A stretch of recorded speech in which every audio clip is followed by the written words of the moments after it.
the good congressman was mentioning Alexandria Ocasio-Cortez, who has whipped up some controversy here by essentially blaming what's going on in Cuba on us. Look at this. What's extraordinarily important for us to communicate as well is the actions and U.S. contributions to the suffering of Cubans on the island as well. And that is directly related to the embargo. And like other U.S. policies, particularly other U.S. policies targeting Latin Americans and Latinos, the cruelty is the point. Right. Enter former Florida Democratic Congresswoman Debbie Mucarsel-Powell, who heard that. And I don't think she liked what she was hearing. She was kind enough to join us today. Congresswoman, what did you think of that? That this is on us. It's our embargo that has created this.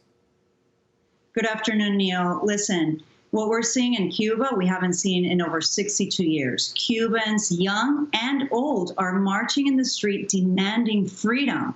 The only government to blame here, the only culprit of what's been happening in Cuba is the Cuban government, which has been a dictatorship, a failed communist regime, which has violated human rights for decades. I have many, many close friends here in Miami who had to flee Cuba. Some of their family members had been imprisoned. And what we're seeing now is that they have no fear. They are marching, demanding freedom and justice.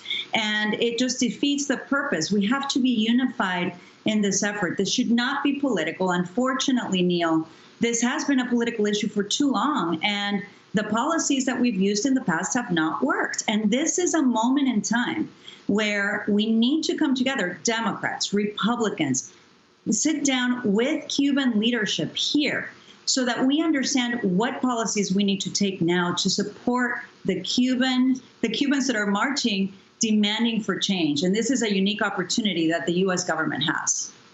Didn't we do just that under Barack Obama a few years back? And I'm just wondering whether they hoodwinked us, Congresswoman. And I start to wonder about what our options are, because whatever we do as a country, even when we were freezing relations and business dealings with Cuba, most of the major Western powers were continuing on their own. So Europe was doing business with them, much of Latin America doing business with them.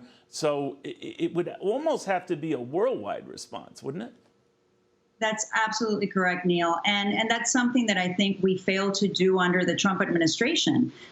What Trump did was close down the island even further in a unilateral fashion. We need to work multilaterally with our allies in Latin America, in Europe, to put pressure in the regime. The dictatorship has to end. Do you trust them to do that, Congresswoman? I'm sorry, but do you trust them to do that? Because I'm thinking back when Jimmy Carter was president.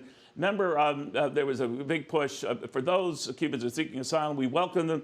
Fidel Castro pulled a fast one, essentially emptied the jails, and there was a flotilla of bad guys who made their way here, and had a devil at the time addressing that. Who's to say they won't pull a stunt like that?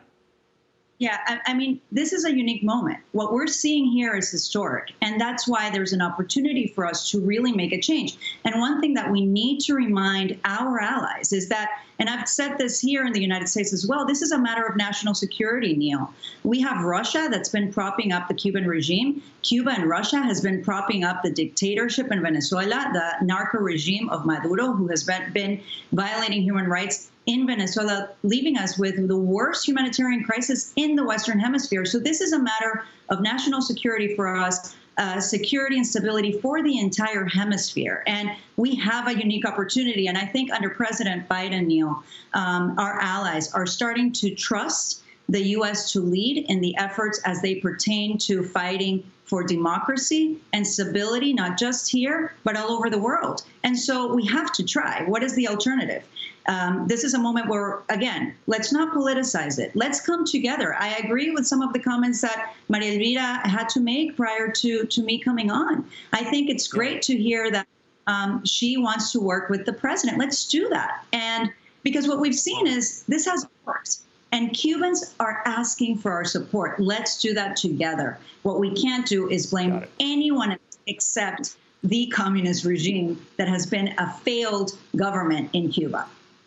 All right, Congressman, thank you very much. Because you're quite right. Going the tough approach alone doesn't seem to cut it. Going the friendly approach and trying to establish relations like Barack Obama, that obviously didn't cut it. So there's got to be a solution here somewhere. Congressman, thank you again. By the way, we did reach out to Congresswoman Alexandria Ocasio-Cortez. We have not heard back.